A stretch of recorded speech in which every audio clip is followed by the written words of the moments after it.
Today's speaker. We're very happy to have with us today Professor Mohammed Muharram.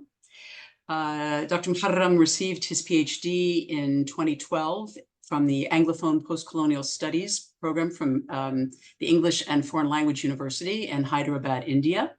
He then worked as an assistant professor of English literature at Tamar University. Is that? Yes. Okay.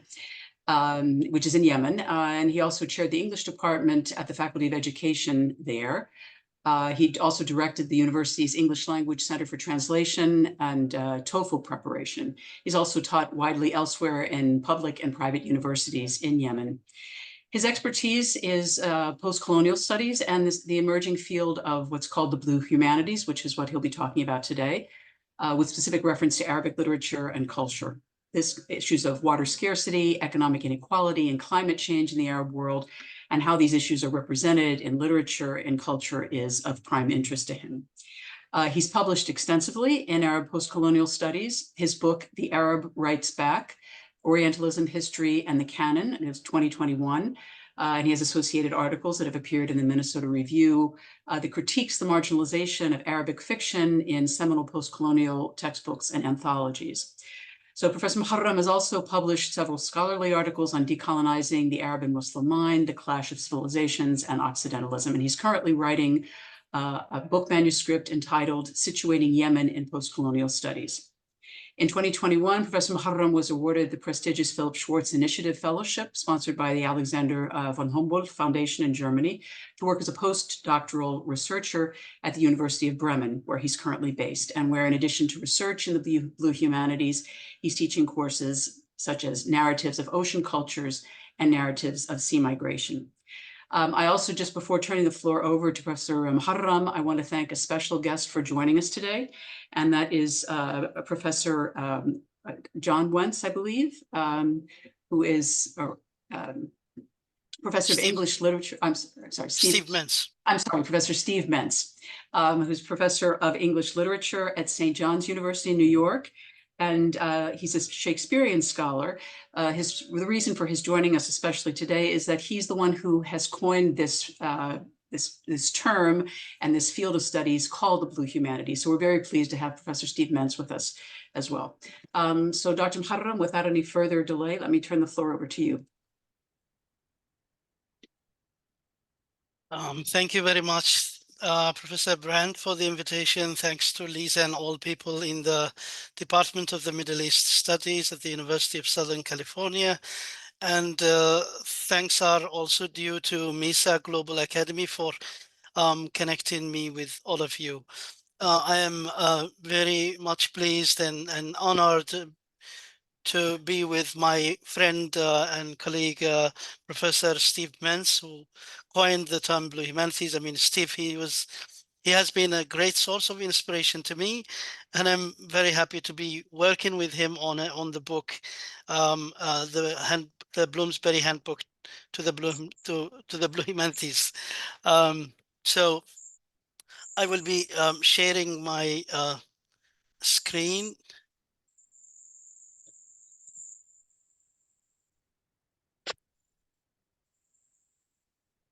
Are you able to see that? Yes.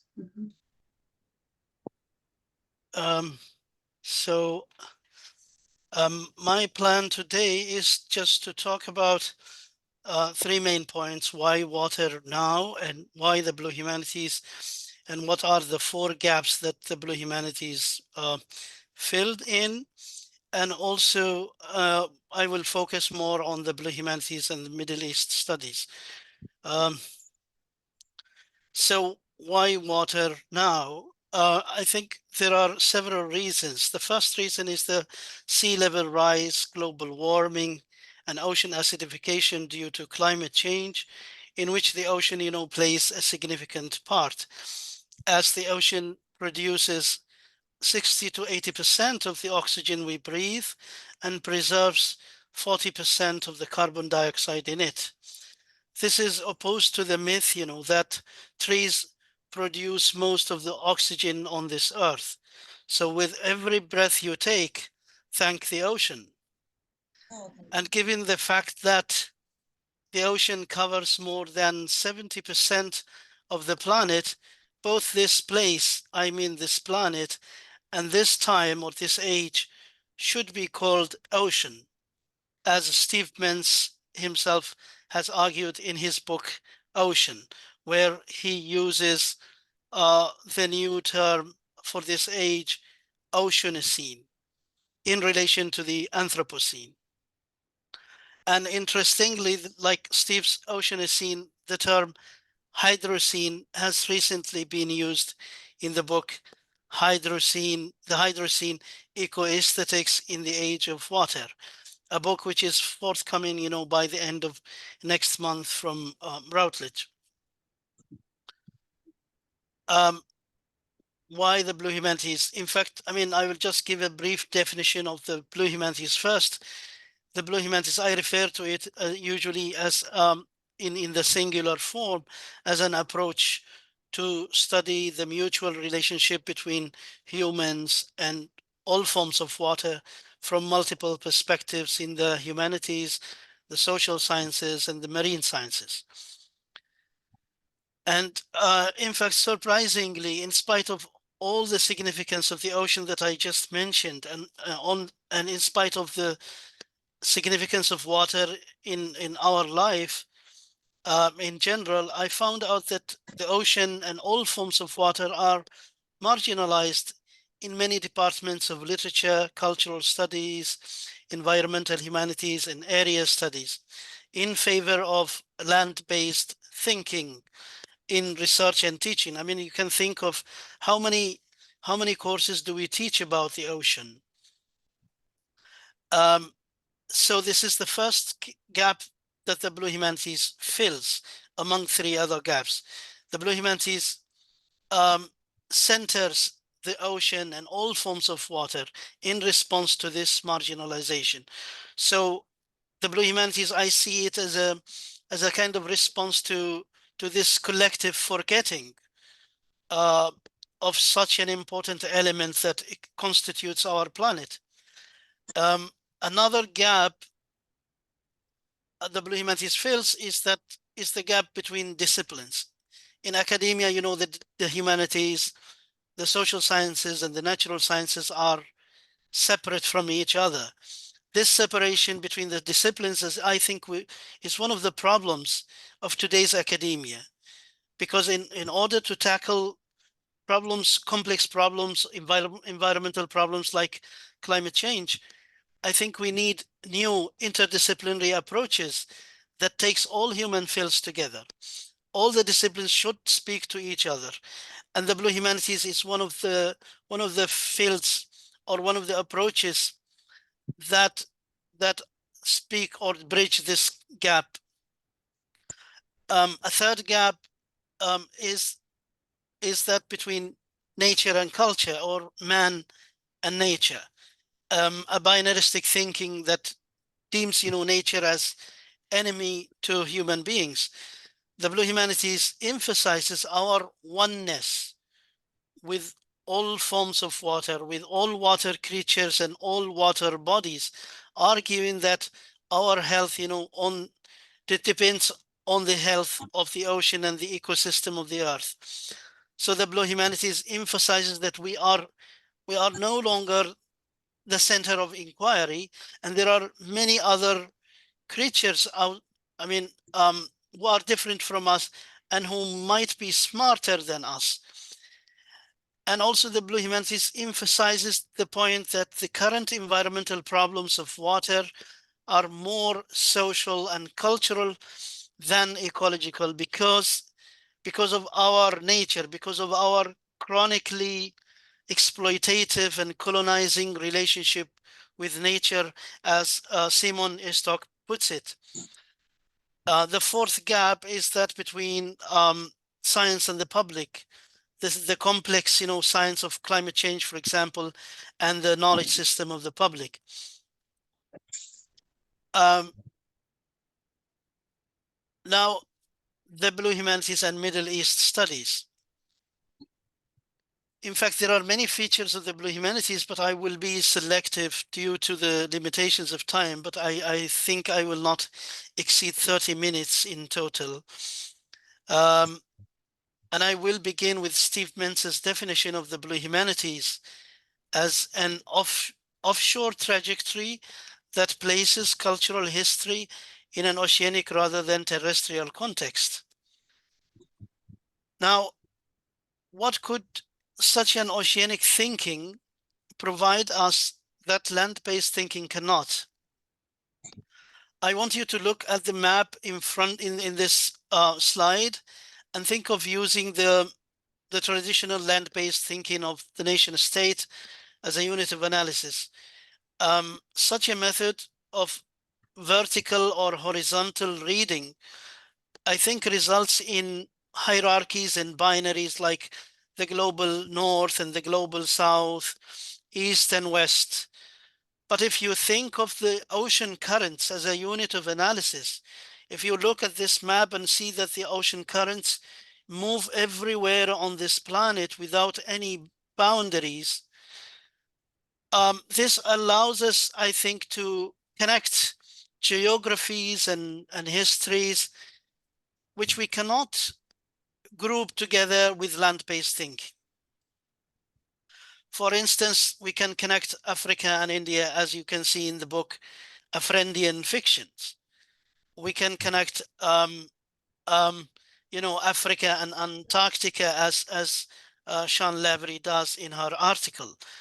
Sean Lavery also discusses the works of 4 post-colonial authors from different time periods and locations. So we can connect people not just from different locations, but also from different periods of time. We can connect people from 19th century to people from 21st century, and it is the sea or the ocean that connects them all. And in her book, Writing Ocean Worlds, Sean Lavery shows how Indian Ocean literature can remap the world. So my question is, would the map of the Middle East change if we put it or immerse it in an oceanic context? What would an oceanic Middle East, so to say, look like? My partial answer is that I think this way of thinking through the maritime trade routes, for example, will not only highlight the interconnectedness between Middle East nations, like, for example, Iran and Arabs, or Yemen and the Gulf countries, or Yemen and North African countries, but it also connects the Middle East to all other countries in the world, like, Africa or India, Southeast Asia, Europe, and the United States. So I think this concept of oceanic Middle East would lead to broadening the concept of the Middle East into a kind of global Middle East. I would like to stay for a while with the phrase global Middle East. I am aware that there is a course being taught at your department, I think, entitled the Global Middle East. So I'm wondering about what the syllabus is. Is it land-based? And if so, could the syllabus change in the future to be wholly oceanic? I would like to listen, to the instructors, or I will be happy to know your feedback about this. And interestingly, there is a 2021 book entitled The Global Middle East, the book that you see in the slide. And it's published by the University of California Press. And it emphasizes the interconnectedness between the Middle East countries. And this connection is built, through elements not the sea, like in my case, but certain figures and elements which are chapters in the book, like God, algebra and astronomy, Egyptian cotton, Ibn al-Rumi, Edward Said, Jamal Abdel Nasser, and also Muhammad Salah, because there's a chapter on Muhammad Salah, whose picture occupies, I mean, most of the cover book, as you can see. And so the Global Middle East is also a new book series established by Cambridge University Press that seeks to broaden and deconstruct the geographical boundaries of the Middle East as a concept to include, all the countries of the world, its connectedness to all countries of the world, Central and South Asia, as well as the diaspora communities in Western Europe and North America. And I think that one of the issues that can be discussed under the global or oceanic Middle East is the issue of migration across the Mediterranean, which is becoming, a graveyard for many Middle Eastern migrants to Europe. And yesterday I read the news of a Syrian youth who drowned while crossing the Mediterranean from Libya to Italy. And one of the benefits of this Blue Humanities approach of interconnectedness is, I think, centering the marginalized communities or centering the marginalized histories. Like the history, I mean, I'm mostly interested in the history of Yemen, so I will be citing Yemen more and more. Like the history of the Yemeni Hadrami diaspora in South Africa, India, Southeast Asia, and Australia. Or the history of coffee. Yes. Right. Is there any question or? No, go ahead. Okay. So what I mean is that this interconnectedness, the global Middle East, oceanic Middle East, the interconnectedness, within this interconnectedness, we can also center the marginalized histories, like, as I said, the Yemeni Hadrami diaspora, and also the history of coffee that you drink every morning, which comes originally from Yemen. And it is interesting to me to find many Yemeni coffee houses or coffee shops in the United States called kahwa houses. And as you can see in the picture, and kahwa is the Arabic word for coffee. And also there are Kamaria houses or Kamaria shops. And Kamariyas are windows made of colorful stained glass, and they are considered one of the most important architectural elements in Yemen. And it is more interesting to me to find on a wall of a Kamariya shop in Michigan the following questions and answers. Did you know the first cup of coffee was actually brewed in Yemen? Coffee has been cultivated and traded in Yemen for more than 500 years. So this is written on the wall of a Kamariya shop. What most people know today as Starbucks mocha chocolate drink is actually the name of the Yemeni port where coffee first took place, that is Al-Makha. And in fact, literature responds to this kind of marginalization. This has very recently, inspired a Yemeni novelist, Samir Muhammad, to write the novel Mocha City, Sira Dhatiya li Tarikh al-Qahwa. Mocha City, an autobiography of the history of coffee. And this novel, provides us with an informative and documentary description of the history of Yemeni coffee, its ports, its cafes, and its places of passage around the world. And it also talks about the relationship of coffee to Yemeni mystics, raising philosophical issues about the most famous mystics in Yemen, like Ibn Alwan and Shadili.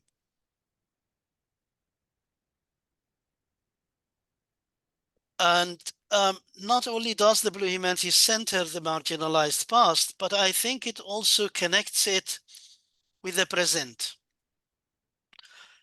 Professor Eric Tagliacuzzo, in his recent book entitled Asian Waters, Oceanic Worlds from Yemen to Yokohama, connects this history with other day-to-day realities.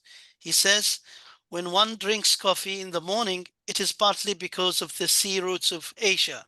And I would say because of Yemen and the sea routes of Asia. If a call center in Mumbai approved your credit card transaction today, it is partly because of the sea routes of Asia. The slow moving elegant ships that brought coffee to the world from early modern Yemen are interconnected phenomena. The sea links local places to far larger translocal realities. Most of us are connected to this history in one form or another, whether we realize this on a daily basis or not.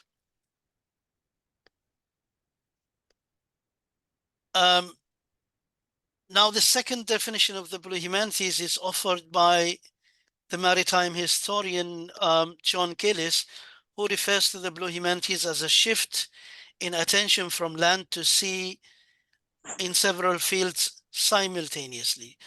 So I would like you just to, I want to highlight the word simultaneously. Similarly, in her book, Blue Humanities, my colleague Serpil Opperman defines the Blue Humanities as a study of planetary waters from socio-cultural, literary, historical, aesthetic, ethical, and multiple other perspectives, and lays bare the broader social implications of hydrologic sciences. And I would like to offer a, yes, I would like to offer a more expanded and longer definition of the Blue Humanities as an interdisciplinary and transdisciplinary approach that studies the mutual relationship between humans in the past, present, and future from multiple perspectives in the humanities, social sciences, and marine sciences. So when we study water in the Middle East, it is recommended that we study it not from one perspective, but from many perspectives together to get a full picture of the situation. I'm not very much expert on water scarcity in the Middle East, but I'm just giving you example. I think I'm speaking to Middle East experts. So just this example about water scarcity. I mean, if we analyze it from a Blue Humanities perspective, we can do this. Water scarcity is very important issue in the Blue Humanities because the Blue Humanities seeks to recenter this kind of scarcity of water because I think there's more research or more emphasis on too much water, like floods, in climate fiction, in cli-fi, in comparison with scarcity of water or droughts, so which could lead to tensions and wars between countries. So if we want to analyze this issue from a Blue Humanities perspective, a proposed Blue Humanities approach would be to analyze it from 7 perspectives. For example, a geographical perspective, we can think about the land and weather in the Middle East, that it is mostly dry with little rain, so water is scarce. Number 2 is the hydrological perspective, so we can consider how water moves around in the region, and there are not many rivers in the Middle East, and that water underground is running out because people are using too much water. I am using a very simplified language. From a political perspective, we can look at how countries share water, and because water is scarce, so countries often argue over who gets how much, and this could lead, to problems between nations or agreements. From a socio-economic perspective, we can think about how people use water, and with more people living in cities and farming more, we are using up water faster, and some people don't have enough water in the region, and which can cause issues. Also, how this shortage of water affects vulnerable communities like refugees, women, and children, and also how people migrate due to climate change and water scarcity. From an environmental perspective, we can consider how water scarcity, affects nature, because less water means plants and animals suffer, rivers dry up, and the environment gets damaged. From a cultural perspective, we can reflect on the importance of water in culture and how it has always been central to life in the Middle East, influencing, traditions, rituals, and beliefs. The last perspective is literary perspective. We can explore how writers and artists talk about water scarcity in poems, in stories, in films, in paintings, how they express the challenges of living with little water and how it affects their lives and dreams. So by looking at water scarcity in the Middle East from these perspectives or different angles, we can understand the problem better and I think find ways to manage water more wisely. We can also seek, I think, the change of behavior through changing the mindset of people towards this very important issue, how we can use water wisely. So if we change the mindset, we can change the behavior of people. So this interdisciplinarity of the field and this fluidity of the field has given rise to a number of hybrid discourses like Blue Cultural Studies, as Steve Mintz, Blue Legalities, Blue Eco-Criticism, Blue Anthropocene. And in our handbook to the Blue Humanities, we are experimenting with more blue discourses such as blue history, blue religion, blue linguistics, blue philosophy, etc. I think this is the last slide. Maybe I have become a bit faster and I'm finishing uh, ahead of time. I was a bit worried that I will exceed time.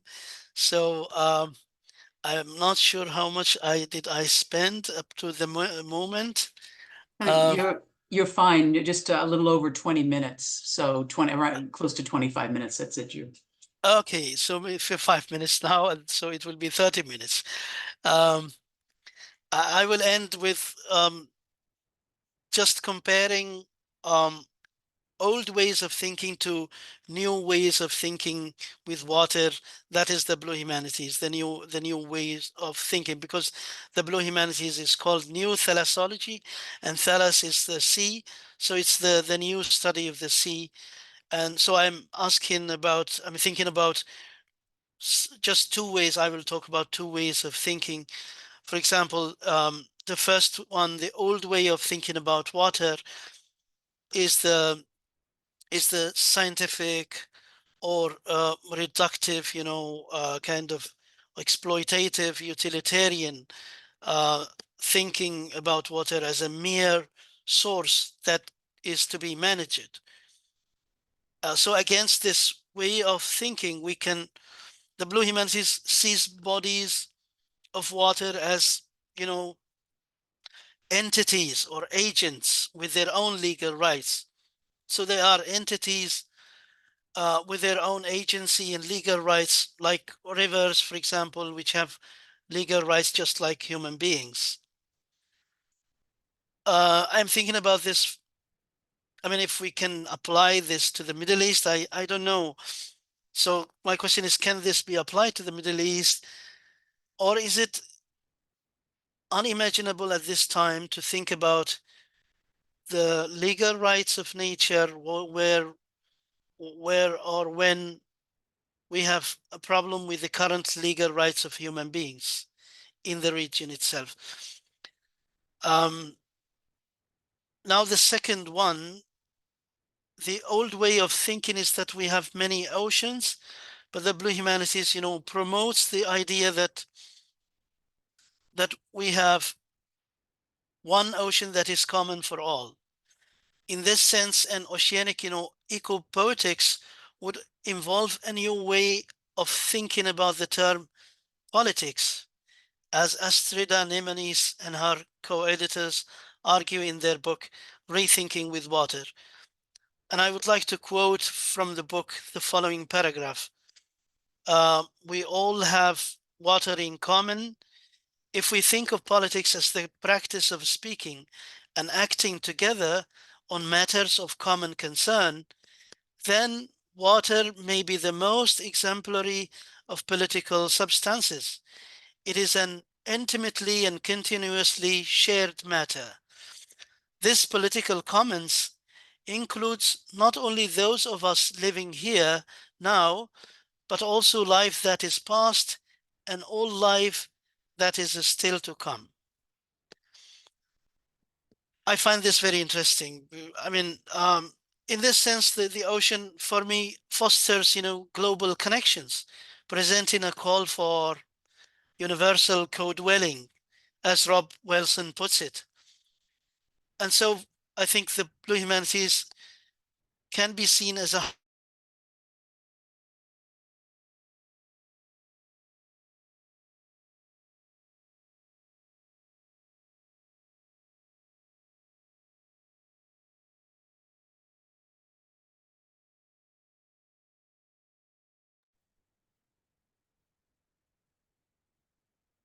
We seem to have the screen frozen. Lisa, is there anything that you can do to help us with this technically? I think it's frozen on Professor Muharrem's end, so I think might be a connection issue or something, which I think he could rejoin or Okay. yeah. All right.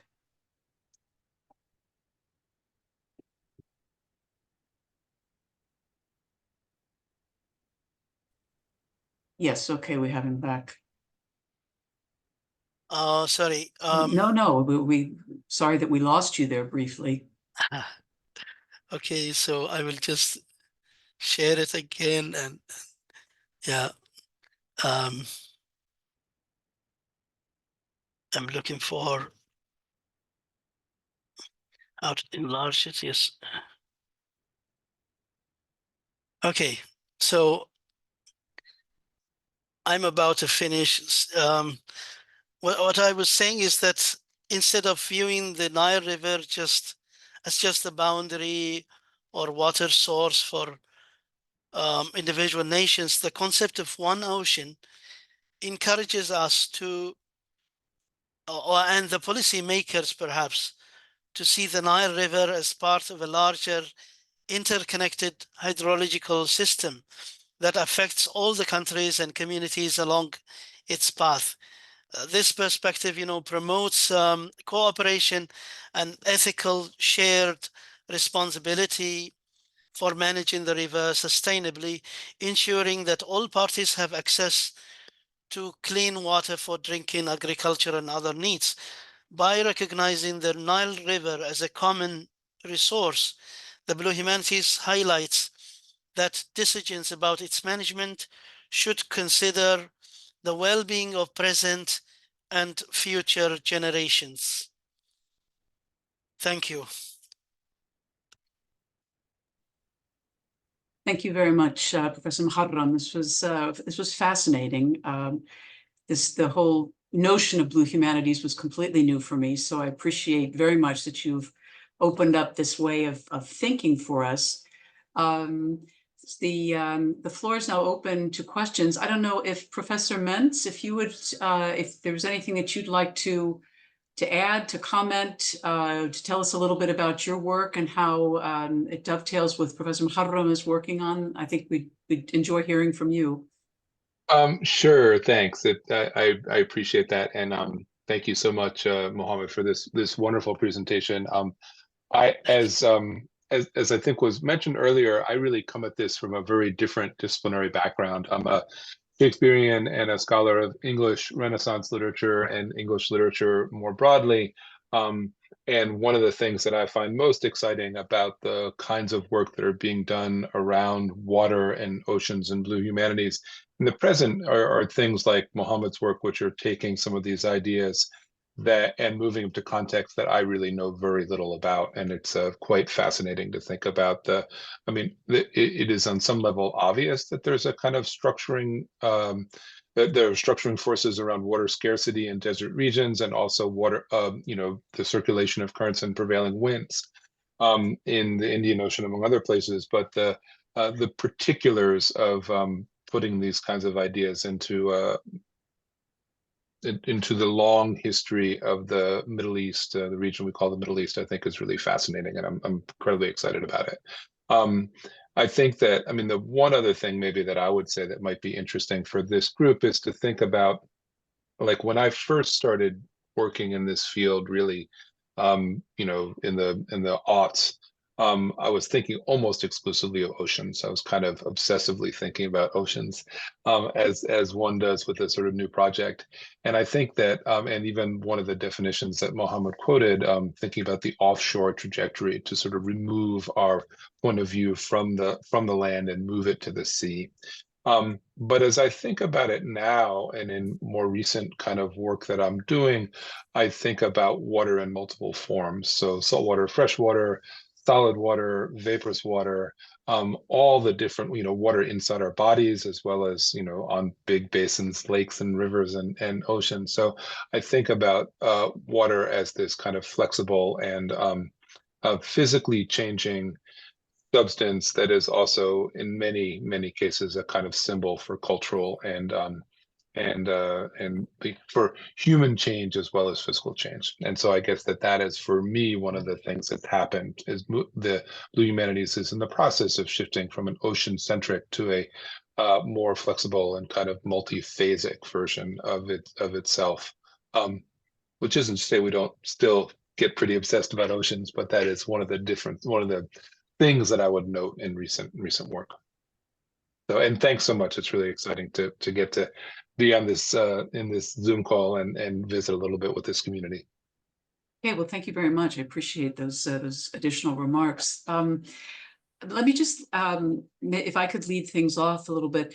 Mohammed, I'm just curious, since this is, I think for those of us dealing with Middle East studies, a new way of thinking about it. It's the first time I'd encountered this concept, as I said, which doesn't mean that there aren't other people who had, but I'm just curious how you came to it. How did your interest in this, I mean, it's one thing for us to see new concepts, it's another thing for us to be sort of captivated by them and be drawn in by them and, sort of adopt them as a basis of our own work.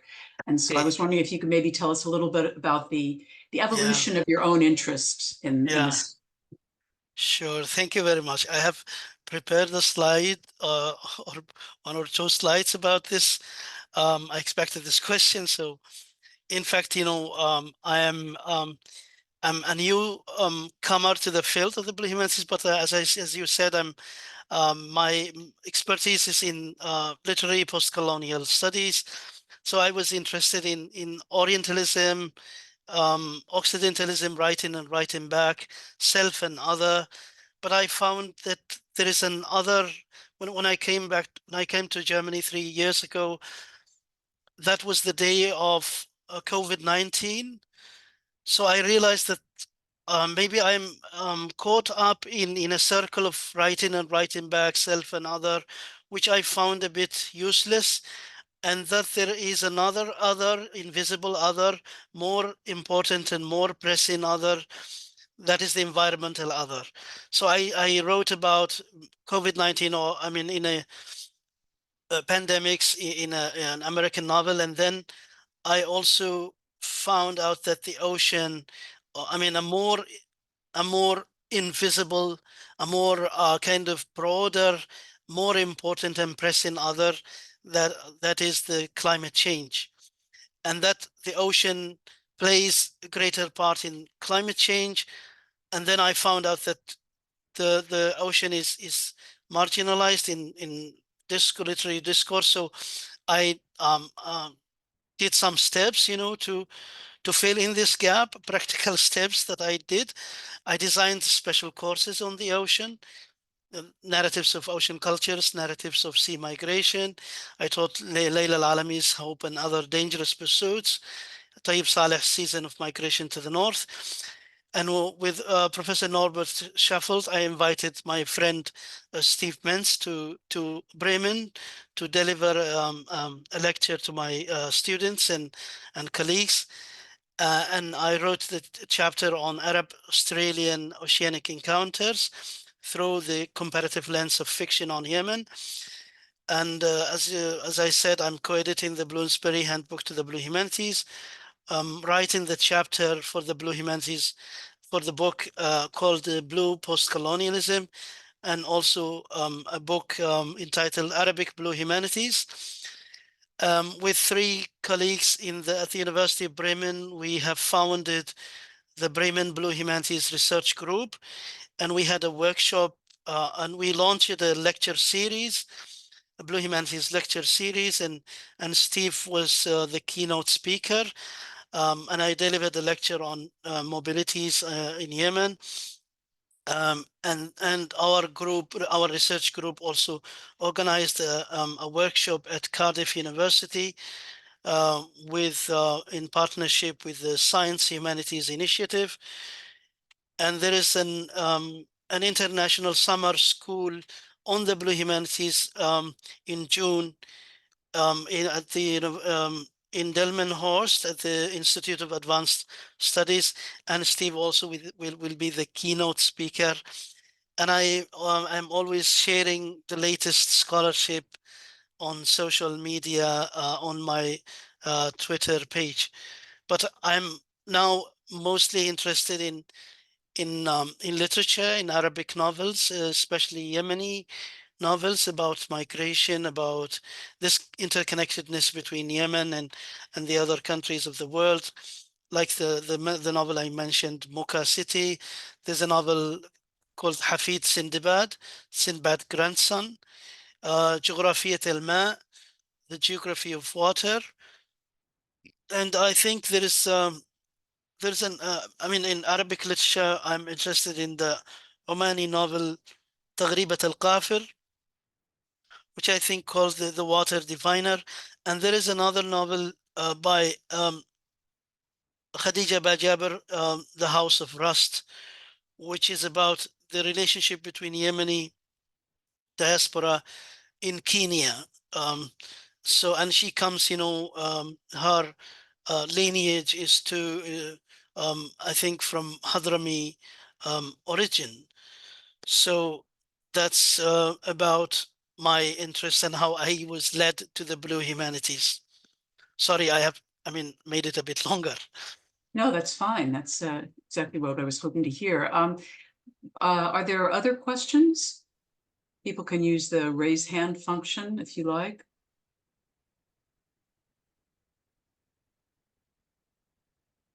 If not, I was going to ask you maybe just to speak a little bit more about some of these other authors. You began to give us a sense of it with you at the end of your answer to my question, but are there, do you see in your surveying of Arabic literature, are there more and more authors who are addressing issues of water, or do you as a researcher have to sort of make special efforts to look to find works that deal with water? And then what are some of the most important themes that you find? I mean, I know you're talking here, we're talking about the Hadramauti experience, the diaspora experience, the migration experience.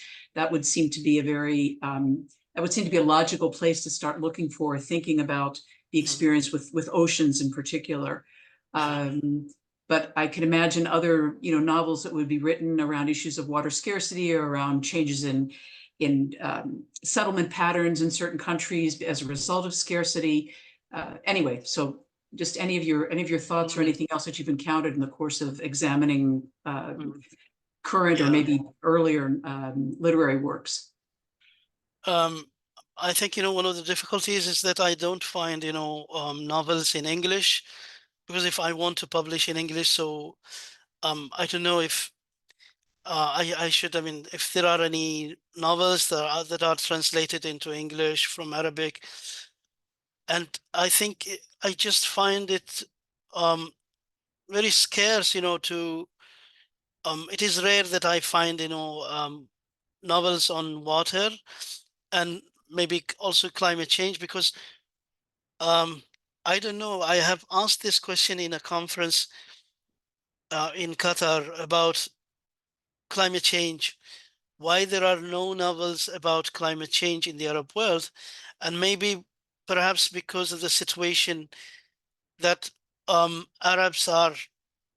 Arabic authors, they are more interested in the social, political problems than ecological problems. This is not the case with the West. So I find it very rare to find novels on climate change, and also I haven't come across any novel about water scarcity. The novels that I found about, especially in Yemeni novels, they are talking about the problems they face at the moment, like the revolutions, the failed revolutions in the Middle East or in Yemen. But I think if I give it more thought and more research, maybe I will find, some novels that talk about water scarcity and water inequality, etc. Again, if anyone else has questions, please feel free to use the raise hand function. Otherwise, I can't figure out how to do that, Laurie. Oh, okay, sorry. well, I'll just recognize you anyway, Ramzi. Please go ahead. Thank you, Professor Muharram, for this fascinating talk. I too, like Laurie, this is the first time I hear Blue Humanities, so this is a pleasant surprise, I would say. I am familiar with the thalassology, the new thalassology, the debates, the attempts to break through land-centered politics and state formations, those debates. I would like you to maybe reflect on with us on the notion of the humanities side of the blue, it is blue humanities, and I was thinking part of the environmental studies, kind of the environmental shift, is also to bring into awareness some social scientific aspects of the question. And then there seems to be some kind of divide between the part of your talk when you're talking about novels, these ideas about the sea, how to think about them.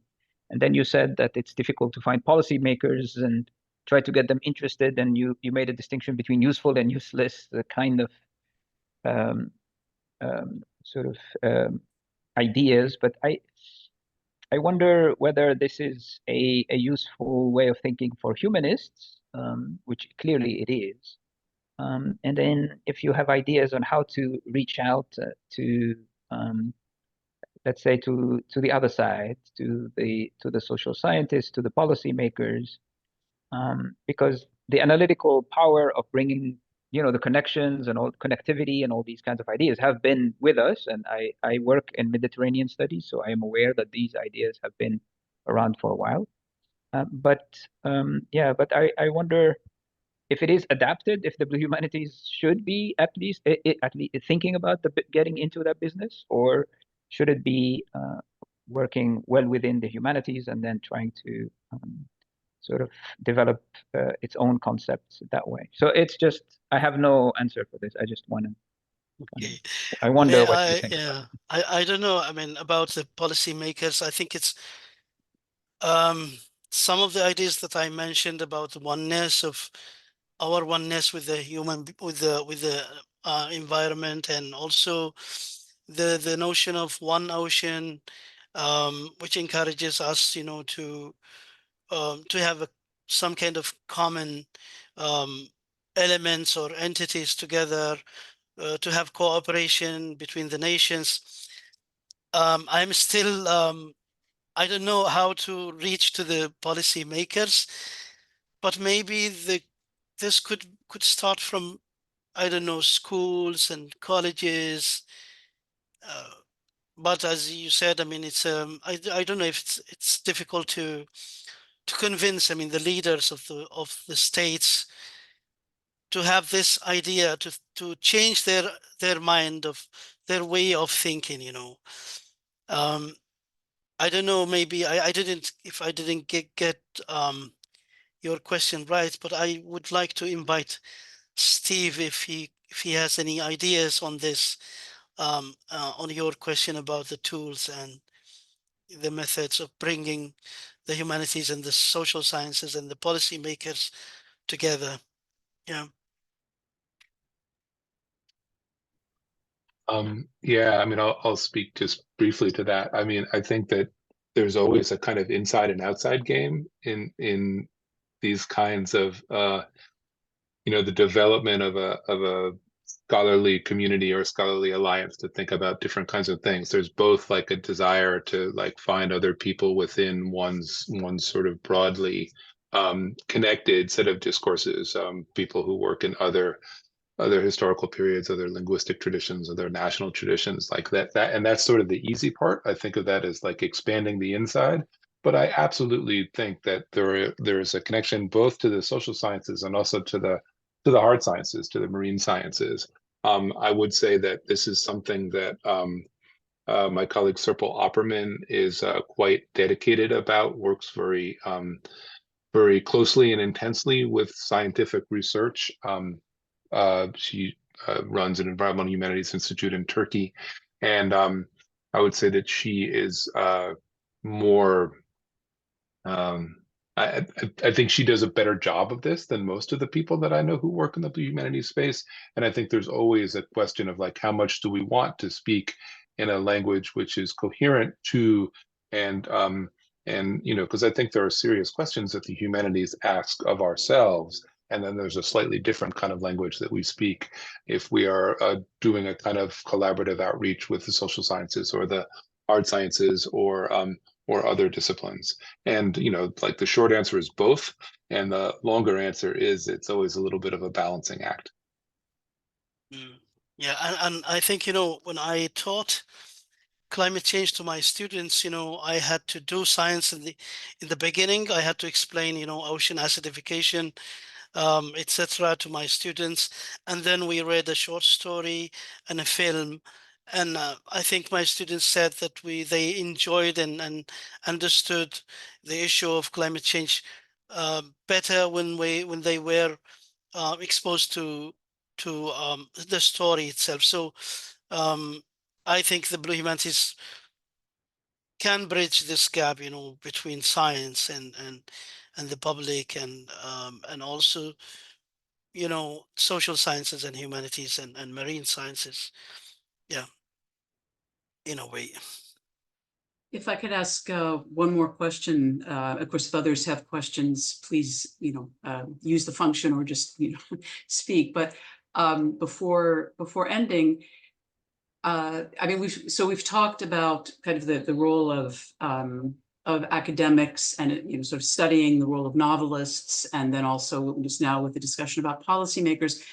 At one point early in your presentation, I think you mentioned looking at, say, at poems, and I was wondering about sort of traditions or expression on a popular level, meaning sort of folk poetry, folk songs.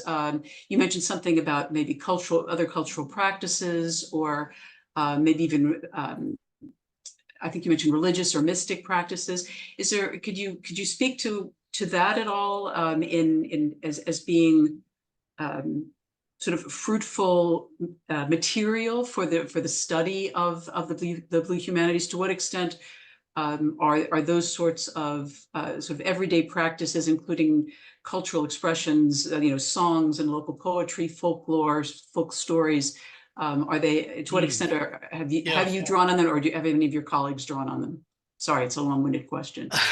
Yeah, I think this is an interesting question, and yeah, my answer is that yes. I mean, these folk tales and cultural expressions, I think they tell us much about the relationship between humans and water. And I remember, just I'm thinking about the current status in the Red Sea, because this issue of the Houthi, attacking ships in the Red Sea has been represented in culture in a number of ways.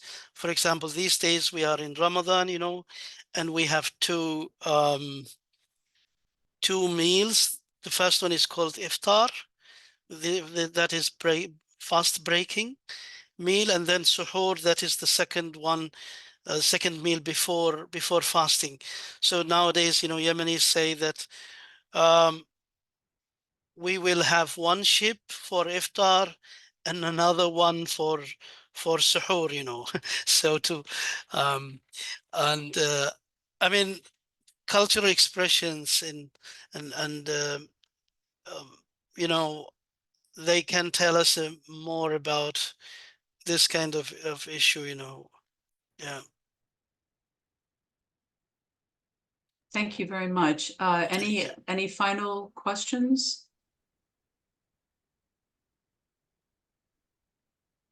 Okay, well, if not, I want to thank you, Professor Muharram Muhammad, for this fascinating presentation. Thank you. Shukran.